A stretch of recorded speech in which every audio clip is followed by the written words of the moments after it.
Welcome to the Sharp Mind Show, episode 5. I'm Nate, the Fit Future MD, your host.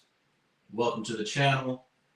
Make sure you like, follow, and comment down below if you see something that you're interested in. So, we're going to right into it. So, I'm a life coach. So, obviously, I deal with things like quotes and motivational things. So, first things first, we're going to go into a quote here. Don't wait for the right opportunity. Sharpen yourself until every opportunity is the right one. Right? So many people, they'll get caught up in what's called the woman in the red dress syndrome, right? Where you're doing something, it's going well, and then all of a sudden something catches your eye and you go jump on that until all of a sudden you're doing, 9 or 10 different things instead of concentrating on the one thing that you need to do, right, to be successful. Most billionaires became a billionaire by doing one thing really, really well, right? So, how do you actually sharpen yourself? How do you actually make it where no matter what opportunity you took, it'd be the right one? And that is working on your mindset, your skill set, and your habits, right? So, your mindset, how do you work on your mindset? You use affirmations, right? If you don't have affirmations right now, you can pick mine up for free in the description below. But basically, some people out there, they have what's called like an inner worth, right? They believe inherently that they are worth more than what they have right now, right? And that's a mindset thing, right? So the first affirmation is you were made in the image of God, right? That automatically gives you a certain level of mindset that you have to live up to that expectations. You were made in the image of God, so you have to be God-like, right? So that's the first affirmation. But I'm not here to go through all my affirmations, but that's the first thing. You start with mindset. So with affirmations, you read those affirmations 10 minutes in the morning, 10 minutes in the middle of the day, 10 minutes before you go to bed, and you do that in perpetuity, right? So the second thing, and this is the one that most people just say is just skip to this one, and that's skill set, right? Basically, the only way to actually be able to take opportunities is to have the skill set to take them, right? So, right now, if you're limited in skills, you have to acquire those skills by whatever means necessary, right? Now, I will say this. So, like, right now, jobs are looking for, if you're looking for jobs are looking for, skill sets on paper, right? Experience with those skill sets. But, you can self-teach most skill sets, right? And you may have to find opportunities at companies that allow that to happen, right? That are willing to train that to happen. And honestly, it's not going to be the big Fortune 500 companies that do that. It will be the small mom and pop place that'll give you that opportunity, right? So, for instance, I can edit videos. I can, I'm really good. I'm decent at social media, that type thing. But no job would probably ever hire me to do that for them, right? Because I don't have that communications degree, whatever. So keep that in mind. If it's something you really want, you may have to do other things to get it, right? But skill set, you take 10 minutes a day and read on the skill set that you're trying to learn, right? And I personally, this goes back to habits, but I personally do all this stuff as soon as I wake up in the morning, right? And I go ahead and get it out. I go ahead and get it out of the way. That way, I know that I've done what I needed to do for the day to increase my mindset, my skill set, and my habits, right? So that's how you that's how you sharpen yourself to make every opportunity an opportunity that you can take advantage of, right? But keep in mind that it's the discipline to stay with one that causes people to actually, the discipline to stay with one is actually what causes people to be successful, right?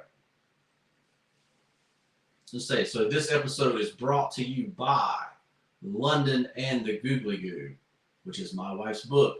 It's a great children's book. If you haven't checked it out, click the link in the bio and go check it out. Like I say, it rhymes really well. It's got a good story, and the moral to the book is very good. Is a very good moral. So, obviously, if you're trying to educate your children, and you're trying to have your children have good morals, this would be a good book to check out. So go check out London and the Google in the description below. All right. So speaking of children, right? So lately there's been major CDC policy changes with RFK Jr., right? And recently they've come out and narrowed the COVID-19 vaccine eligibility, right? So they've just restricted, I'm just going to read this but they've restricted the authorization of the 25-26 COVID-19 vaccines for adults 65 years and older and individuals 12 and older with specific underlying health conditions. And this includes the actual FDA approved one, which is the Pfizer vaccine. So, but basically they removed the COVID-19 vaccine recommendations for healthy children and pregnant women. And obviously, that's not sitting well with, some people. Basically, they think that they've basically made this vaccine stuff political instead of scientific, right? So states out west, California, Oregon, Washington, are forming their own alliances, to kind of uphold their COVID-19 vaccine recommendations and stances, right? And then you got states like Florida that are proposing to eliminate all vaccine mandates, period, right? So, my opinion on this, and it's just an opinion, but for whatever reason, you have the extremes on both sides of this issue, right? And that is, that you're either on the side of everybody should take every vaccine that there is, to protect each other, or you're on the side of, no vaccine, it's very extreme right now, like no vaccine or, that kind of thing. So this particularly affects me, like I say, because I have a daughter, right? And we had to choose whether to vaccinate our child when they were born, right? So obviously, me being a scientist, I went through and educated myself on each one of these vaccines, what their actual side effect profiles really are, what the percentage chance of getting those are, and whether it's worth it based on what the vaccine actually protects you from when it comes to, risk versus reward as far as this kind of stuff goes, right? So what we decided to do, and this is not a recommendation for anybody else, this is just what we decided to do. We decided to do what's called an alternative vaccine schedule, right? So we get all the vaccines that are recommended, but we do them on an alternative schedule. And specifically, we didn't want all the vaccines done at the same time, right? Because, and this is the way that I thought about it as, well, if my baby does have a reaction, how do you know which reaction it's having if all the vaccines are in the same shot, right? So that's how I felt about it, number one. So the negative of that is that means that the baby's going to actually have a different shot for each vaccine that you give, right? And there are recommendations that we completely got rid of, right? One was for hepatitis B because we felt that exposure to hepatitis B would be limited, considering that most of hepatitis B is transmitted by a sexually transmitted infection, right? It's very rare to have it transmitted by,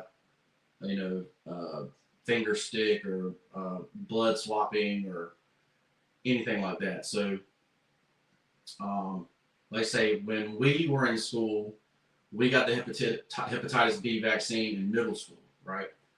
Before the age that you actually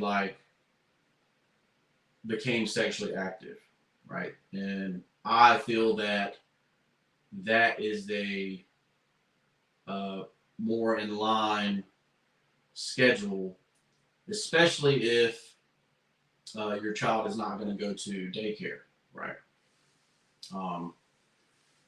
But like I say, that's just what we decided to do. It is not a recommendation. Obviously, talk to your own physician and make your own decisions on vaccine schedules. But that's what we decided to do. We decided to do an alternative vaccine schedule. So what did that mean for us? That meant more doctor visits, right? So we had to take more time off to go have these shots at different times, single by themselves, that kind of thing. And after doing it, you can definitely see why they would say, okay, let's take them all at the same time, because it's harder to get people to be able to go off work or take off work to bring their kid in to make sure they have all these vaccines, right? And you can see that's one of the reasons they do it that way. But we felt like it's the safer way to do them individually, one at a time, that kind of thing. Obviously, the argument is that your child sees all kinds of stuff every day anyway, and your body fights off multiple things all at one time anyway, but we decided to do that differently, right? So that means when you do this alternative vaccine schedule, that means that your baby is not fully vaccinated until 15 months, right? If you do it a delayed vaccine schedule way, right? Whereas traditionally you'd be, fully vaccinated at 12 months, right? I think something like that. So that's what we decided to do. Say it's not a recommendation for anybody, but we felt, obviously that the hepatitis B was at a different, like just giving it at birth didn't make any sense when the mother didn't have hepatitis B and was already vaccinated for hepatitis B, right? So didn't make any sense to me. We also chose not to do the DTaP vaccine while the baby was in, the womb. We felt like that was not a good use of the mother's energy. Also, you don't really want your immune system to overreact to something and hurt the baby, in my opinion. But I know that's a recommendation now, but we definitely disagree with that one. So that's really what I feel about the vaccines, right? Like I say, the reason they're going to this kind of stuff or saying this kind of stuff is because there's an increase in autism rates, right? And they can't pin down what the reason for the autism rate increase is, right? So obviously, if you change stuff from previous generations, you can say, okay, well, we changed this, so this could be the issue, right? And then most of the studies are, I can't remember the term now. It's messing up. But anyway, they have studies that suggest that it has no link. There's discredited studies that say there is a link. And when you have studies that say opposite things, you say, okay, well, what's the safest way I can give this to my child, right? And that's what we did. But this is what I will say about vaccines. Okay, you got, some diseases that are deadly. Plane crashes. You got diseases that are car wrecks that happen all the time, and you got diseases that are you waking up every day, right? Like they're just that common. And right now, the best way for us to combat that are vaccines, unfortunately. But the problem with the vaccine stuff is that basically once the vaccine was done, it's basically where the research ended, right? Okay, like they figured that it was a cure. When it's not a cure, most of these vaccines are not lifelong. You have to have boosters and all that kind of stuff. And so stuff like the flu, you have to have a flu shot every year because the flu changes every year. Obviously that's not a viable way to get rid of the flu. All right, so more research needs to be done on trying to get rid of the flu instead of using vaccines, right? In my opinion. But so you can't just stop trying to expand science because you found something that works but also has side effects of anaphylactic shock and stuff like that. So but it is the best we have right now, and because of that, we will continue to use it. Obviously, anything that's experimental, we're definitely not on board with doing. So somebody, if they just recently changed stuff, we're like, no, we're not recently changing anything, that kind of thing. And I'll give you one last thing on this topic, and that is, and this has nothing to do with vaccines, but so when I was a kid, I had some arm pain, and they came out with this new drug called Vioxx, right? And Vioxx is an NSAID that's supposed to not cause ulcers, right? So like the problem with ibuprofen, Aleve, that kind of stuff is they cause ulcers, and so they came out with a few medications, Vioxx, meloxicam, that kind of stuff. But Vioxx specifically caused people to have heart attacks, right? And so this made it all the way through clinical trials, made it out into the population, and after all these people took the medicine, they said, okay, well these people are dying of heart attacks, and pulled it back off, right? So even though it passed and was FDA approved and all that stuff, it still had unforeseen things, right? That they did not see until it was in the population. And I took this medication, right? So it could have been me that had the heart attack. And so that's why I personally don't do anything that's still in the experimental phase. It's going to have to be out for a long time and have good data for a long, long time, right? All right, so talked a long time about vaccines. Didn't really mean to talk that long about it. Just wanted to, highlight that, RFK Jr. is changing things, in a political way, and us as parents have to be on top of our game and really really understand how this stuff works and protect our children the best we can, right? So on to topic number 3. Okay, so we talk about jobs, right? Talking about U.S. jobs cuts in August, right? So 54,000 jobs were created instead of 75 as predicted, but we're still at an unprecedented 4.3% low unemployment, right? Historically low unemployment. We have more jobs out there than we have workers to fill the jobs. Firings are replaced by AI and robots, right? So if you look at the case study of Amazon's reduced its workforce by over 100,000 people and replaced them by 750,000 robots, right? They're one of the biggest robot companies on the planet, right? automated, right? So this the order comes in, the robot goes, picks the order, and brings it back to the person. They box it up and send it out, right?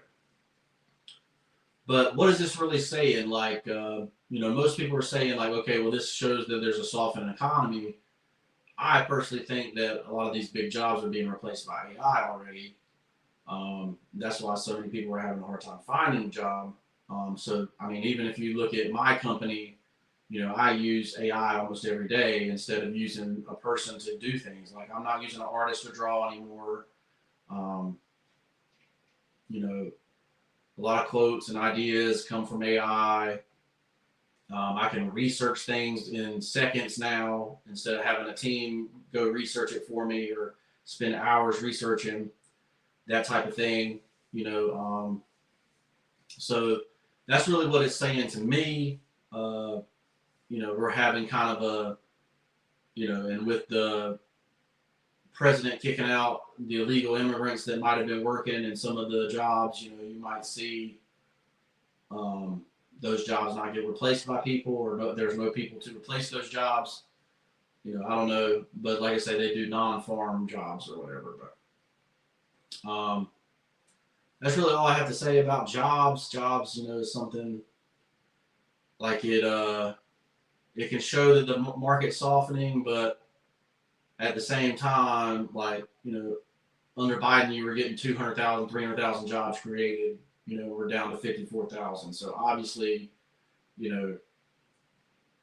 everybody that's middle class and lower already knows that we're in a recession, right? It just may not be the stock market that knows that we're in a recession, right? Because they're blowing up based on AI, right? So that's what I got to say kind of about jobs. All right, so lastly, let's talk about, obviously, I talk about value investing. So I came across Chipotle, right? And say Chipotle is largely down due to low disappointing Q2 results, right? Including a 4% drop in store sales and a flat 2024 outlook. And this is what I'll say about Chipotle, right? So Chipotle in July of 2024 had an outbreak in Ohio of Clostridium perfringens. I call it Clostridium. They call it Crostadiodes. Clostridioides. I must have changed that name. Clostridioides. So C. perfringens, right? And that's a gram-positive spore-forming bacteria, which basically means it survives the heating process, right? So basically, what happens? You heat this thing up, right? It survives the boiling temperature or over the temperature rise because it's got a spore that's resistant. And then when the food cools off, the bacteria comes out of the spore, replicates, and makes a toxin, right? But basically, this outbreak means that this store or whatever was holding its chicken or holding its rice or holding whatever too long, right? Because this kind of stuff wouldn't happen. Like, the toxin's not going to be coming out in something that was cooked 10 minutes ago. Like, it'd already be eaten, right? But if you're throwing stuff in and leaving it in the warmer for 2 hours, 3 hours, so that's why, say when I worked at McDonald's, you could only leave those burgers in there for 45 minutes, and then the burgers had to be thrown away, right? So if you pre-cooked the burger was good for 45 minutes. If you were good about those times, nobody was ever getting sick. But so, I saw this last year, and I was like, well, Chipotle is about to go down, right? And of course it has, sitting at $41 now. And at one time Chipotle was like the biggest growth food company out there. And I'm gonna say we'll look real quick just to give you some guidance here. So they were at 66 a year ago, and I've seen them all the way up in the not in the hundreds. I thought it was in the hundreds. truth, but okay. So $65, now they're sitting at $41, right? And basically trying to figure out, is this a company that their growth is done? Is this a company that their growth is done? Or, you know, is it a company that's going to start growing again, right? They just had a bad quarter or, whatever, competition or something. But so this is an example of what we're looking for in value stock. Obviously, this one doesn't pay us to hold it. There's no dividend, but they are a profitable company. But right now they do not, like their growth is not, there's no growth, right? So in my opinion, this one's not a buy yet. Let's say, obviously it's, not financial advice, but, this is kind of what we're looking for. We're looking for something happened, the stock went down, but it's still a good company. This one just happens to not be, like I say, because to me, anybody can make a burrito, a burrito bowl. Obviously you got high prices for this kind of stuff now. So you're talking about $20 for a burrito, $25 for a burrito. Like, only really single males and stuff like that are really going to do that. People that are in the fitness industry, that don't want to cook, on the road, that kind of thing. Like, I always thought it was stupid that they didn't have a drive-through window, right? So you got Chipotle, with no drive-through window. The new ones I think are going to have drive-through windows, the new ones they're building, but, obviously they got a lot of stores without drive-through windows. And we found out that the drive-through window was very important during COVID, obviously. But so to me, this one's not a buy, not yet at least. But let me know what you think in the comments below. Is Chipotle a buy? I'm Nate, and I'm a life coach. If you're looking to set up your life where you're on a trajectory to have a better life, hit me up in the DM. Let's get you signed up for a year of life coaching. Instead of charging you the $150 an hour like most life coaches charge, I charge you one price for the year, right? And if I haven't improved your life after that year, you get the whole thing back, right? So it's 100% money back guarantee offer, right? There's a, like I said, obviously you made it through 27 minutes of this video. So, you're clearly interested in what I have to say, right? Obviously you can keep learning here for free, no problem. But I would really like to help you, and I believe I can help you. That's why I give you a 100% money back guarantee. Right? I'm Nate. I'm the Fit Future MD. Make sure you shop at InstaSale.com. Pick up a cool inspirational T-shirt. If you'd like to support me, I'm wearing the Mindset, Skill Set, Habit, Success shirt. So check that out, and we'll see you in the next one. Peace.